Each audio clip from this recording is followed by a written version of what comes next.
name is Noy.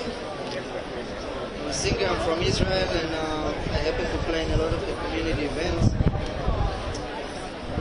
There is one specific song that I just came up to my mind after the first time I came here to the circle,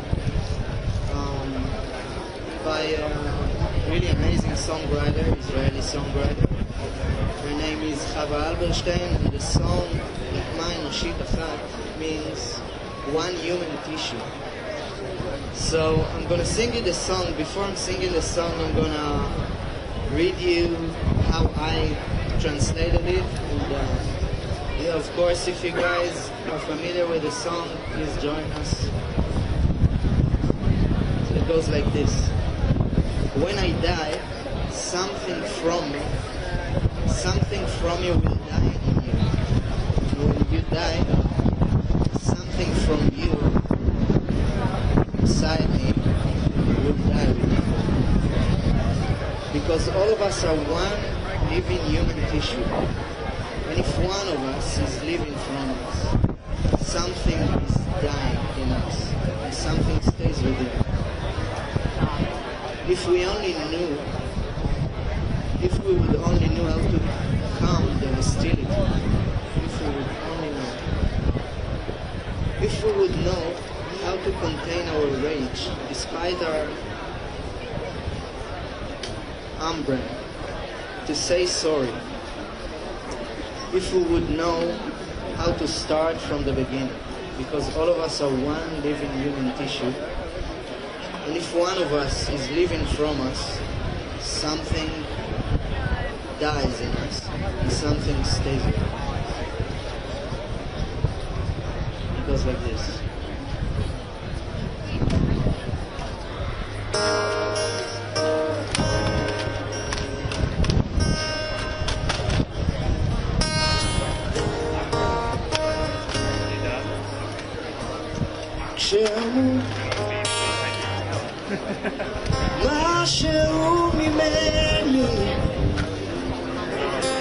משהו ממני ימות בך, ימות בך, כשתמות. משהו ממך בי, משהו ממך בי ימות איתך, ימות איתך, כי כולנו, כן כולנו, כולנו רקמה אנושית אחת חיה, משהו ואם אחד מאיתנו, משהו הולך מימה ישנו, משהו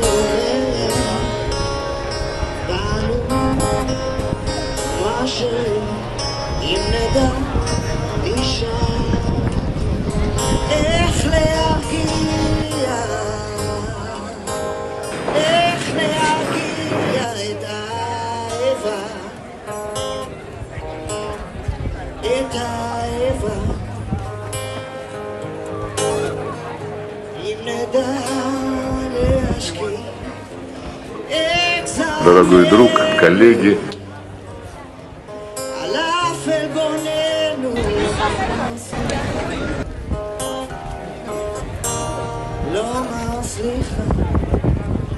כי כולנו, כן כולנו, כולנו רקמה אנושית אחת חיה, ואם אחד מאיתנו הולך מעימנו, מה שאומר בנו, משהו נשאר איתו. The Prime Minister and Premier and everyone, Holocaust survivor, day and night. Let us be clear. This was an attack upon Jews that is first and foremost and must never be forgotten. We will never forget the non-Jewish victims who were murdered and those who are recovering from injuries, including police officers who walked towards the danger. Words cannot express our admiration for those who were killed as they confronted the gunman, and for Ahmed al-Ahmed, who removed a terrorist weapon and is now in hospital as a result of his heroic actions.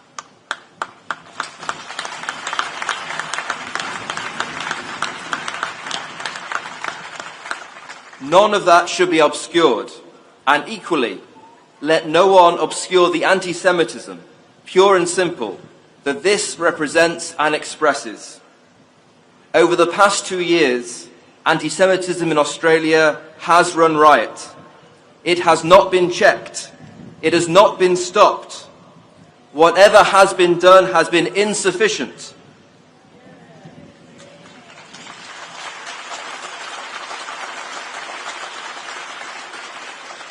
On Sunday evening, that became an unarguable fact. The time for evading or muddying the issue is over. The time for distracting, for gaslighting, for manufacturing complexity where it does not exist is over.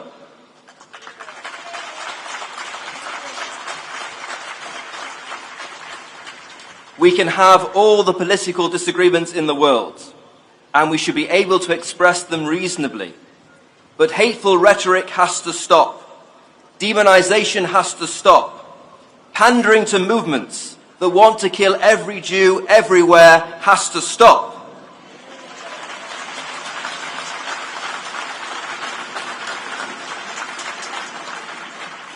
It falls to all leaders of all groups and communities to set an example and to call out when their example is not followed.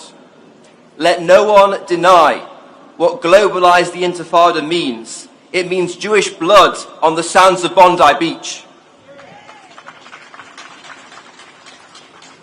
How has it come to this? In our beautiful country, beautiful in its nature and its people, a place some of us have chosen to make our home and raise our families, and a place where some of us were lucky enough to be born. How can we reclaim the decent Australia we thought was unbreakable? Preventing a repetition, God forbid, of this atrocity will require wisdom and effort. There are no simple or easy solutions. This event can't be blamed on lax gun control, even though it is always worth examining who can have access to firearms. It will not be stopped by putting the Jewish community behind higher walls or increasing security at events, even though we do need and we should be given additional security infrastructure and human protection. The answer cannot be ghettos for our own protection. That is both impractical and immoral. The most difficult issue and deepest root cause is the hateful and murderous attitudes towards Jews that have in recent times come to infest our society. Tackling that is a long-term problem, but the work must begin now. There is a report on dealing with this problem from the Special Anti-Semitism Envoy. It exists, and now there must be an explicit, direct response and action. The first duty of a state is to defend its citizens, all its citizens, including its Jewish citizens. I have no doubt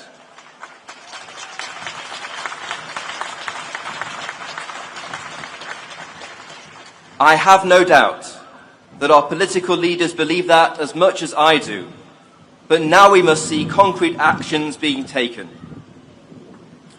The weeping has only just begun. There are so many funerals still to come. Children mourning their parents and parents mourning their children. And it is not just the Jewish community that is in mourning. Our entire country is in mourning. And now is time for a national soul-searching. Let this gathering say, that enough is enough, and let each of us take personal responsibility to do whatever we can and urge whoever we can reach to root out this cancer.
Father later explained, and instinct, humanity, conscience made him intervene.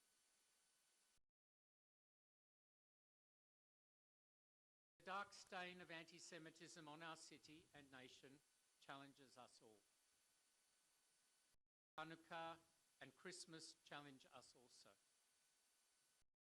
Light a candle of fraternity, justice, goodness.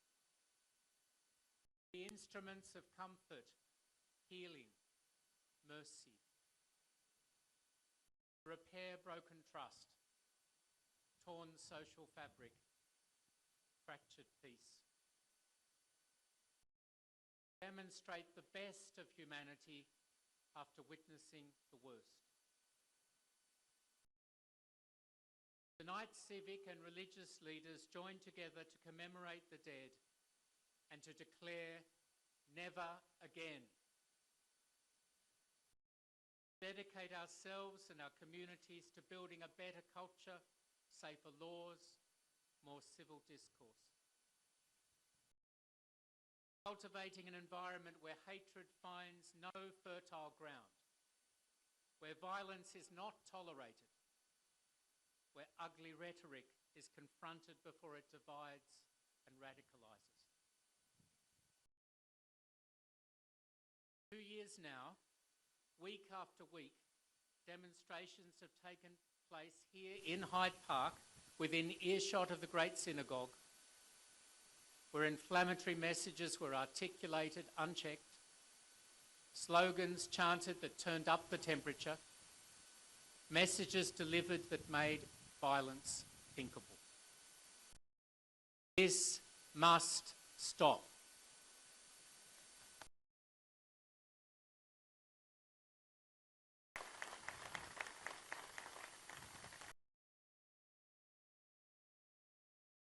Hanukkah and Christmas proclaim that darkness cannot overcome light. A day's worth of oil can, by God's grace, burn for 8. A family's courage can spark a nation's hope. Heroes of Bondi defy the haters who would turn Australians to the dark side. Our task is to keep the light burning. Jewish friends, your resilience inspires us, and those who died this Hanukkah will be remembered. We will honour them best by ensuring anti-Semitism is prevented and denounced, that beaches, homes and businesses, places of worship and festivals are safe, that no human being lives in fear in our city, our land. Eternal rest grant unto the victims, O Lord, and healing for the survivors. Zikronam livraka, may their memories be a blessing.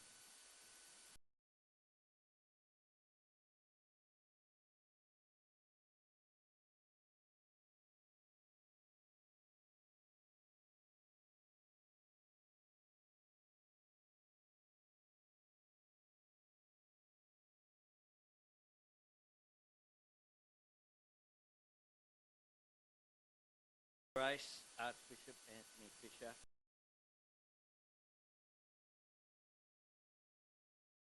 Rabbi Ben Elton, interfaith leaders, the Governor of New South Wales, members of the Diplomatic Corps, including Ambassador Amir Maimon. Tonight as we gather in one iconic Sydney location, we mourn the devastation inflicted at another. At this cathedral, dedicated to our Catholic faith, we grieve for all those who were killed affirming their faith. Jewish Australians deliberately targeted on the first night of Hanukkah.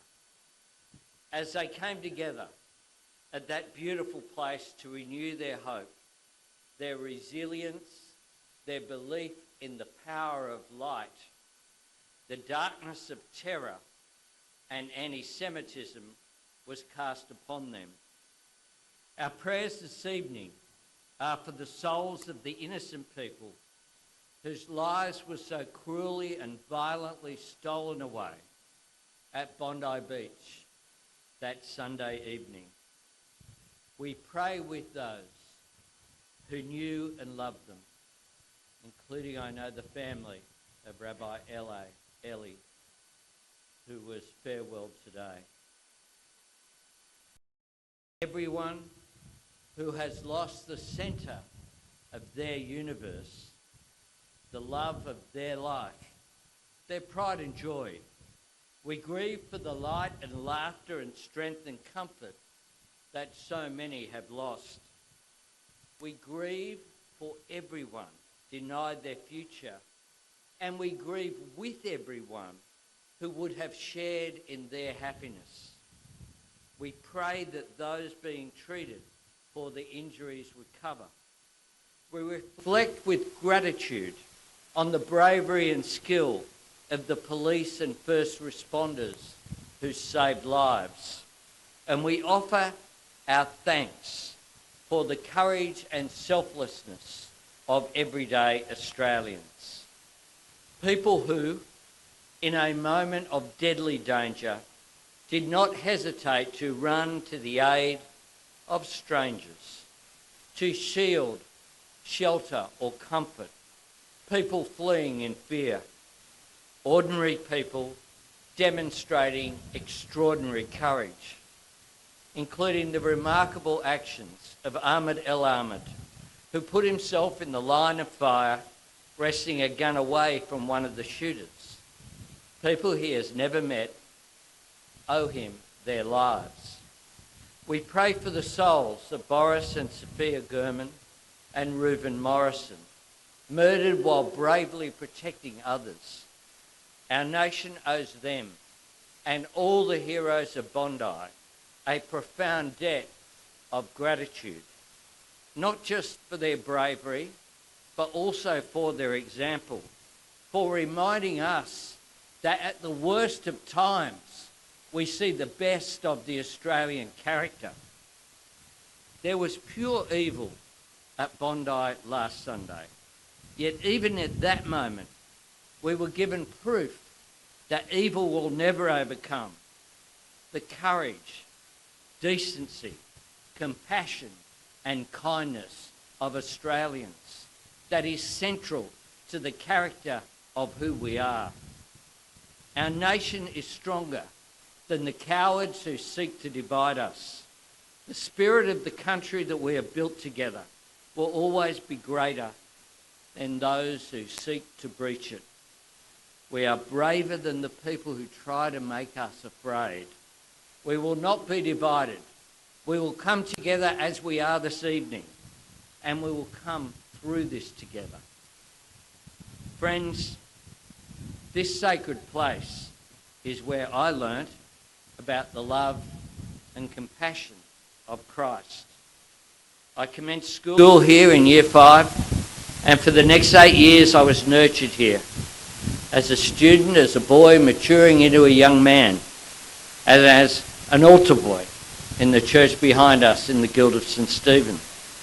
I was raised to believe in the duty we owe to the vulnerable, not as a question of charity, but as a measure of our common humanity. When we go in peace today, let us carry the hope of this place in our hearts.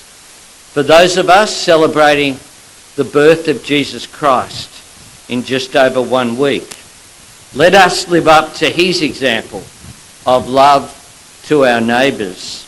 Let us wrap our arms around the Jewish community and with our words and deeds make it clear you are Australian and all Australians stand with you. No matter which faith we worship or whether we have no faith at all, we stand with Jewish Australians. You have every right to worship and study and work and live in peace and safety. You have every right to be proud of who you are and proud of the remarkable contribution that your community has made to Sydney and to modern Australia over generations. Sunday was a dark day for our nation.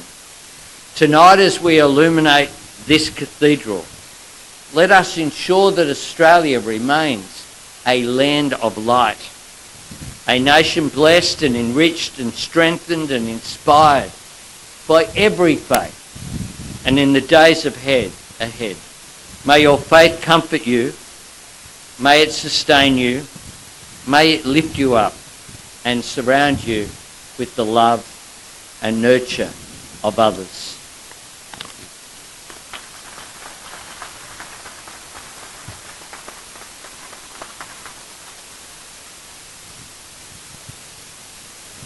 The Premier of New South Wales.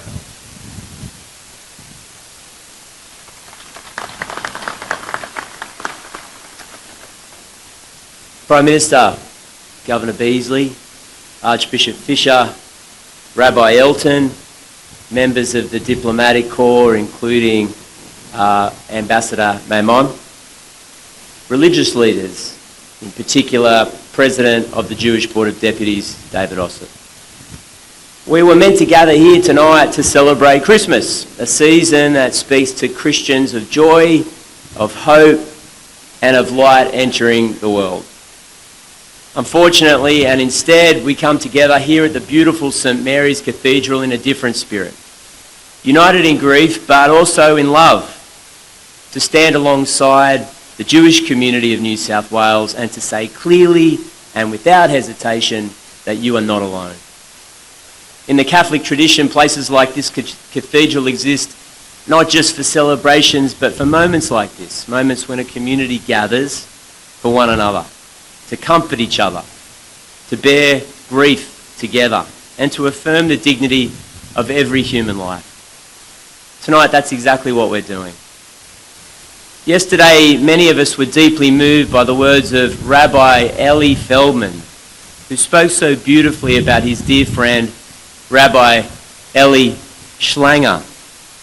The two Elis had studied together as young men. They'd both become rabbis. And Schlanger was like a brother to Feldman. Eli Schlanger was one of those optimistic people who would celebrate Hanukkah by dancing down the street, because he said the best way of fighting anti-Semitism was to dance. On Sunday night, Rabbi Schlanger was murdered. He was murdered on Bondi Beach for the simple reason that he was a member of the Jewish community. If Eli Feldman had responded to this evil act with spite or with hatred, I think there'd be a general understanding from most Australians. But instead, on television in front of everybody, he said, no matter the colour of your skin or what you believe, we are all created in God's image. Every single human being is created in God's image. Let us love each other. Let us care about each other. If there is anything this moment asks of us, it is reflection on the extraordinary grace shown by Rabbi Feldman and so many religious leaders of the Jewish faith who we call our neighbours and our friends. We reflect on their values, the values that bind us together as a society. For those of us who are not Jewish, moments like this remind us of the deep responsibility that we have to listen, to learn, and to stand alongside a community whose history reflects resilience, courage and faith, but also persecution. Here in Australia, we believe, and we must continue to prove, that people have a fundamental right to be able to live openly, practice their faith freely, and feel safe doing it. That promise matters, and it's one we recommit to tonight. The purpose of this attack was to frighten us and to isolate us. It was designed to divide Australian against Australian. But standing here together across faiths and backgrounds, it's clear that it will fail. It will fail because of the strength of the Jewish people. It will fail because of the strength of Australians. A strength shaped by our shared values, our respect for faith, and an unbreakable commitment to one another, whether we know each other or not. The truth is, our instinct as Australians is to stand by our mates, to look after one another, and to leave no one behind. And when that instinct is tested, it reveals itself not in speeches, but in brave and often selfless acts. In recent days, we've seen lifesavers run barefoot towards danger. Long lines form around blood banks across the country. Quiet acts of humanity that speak far louder than any words. As we approach Christmas, a season that calls Christians to joy and peace, we do so with heavy hearts this year, but I hope not without hope. Now, I think it would be reasonable that hope could seem a distant prospect after the last few days. Some may even call a return to happiness and unity a miracle. And the truth is, we've got every reason for despair at the moment. But perhaps we can take some encouragement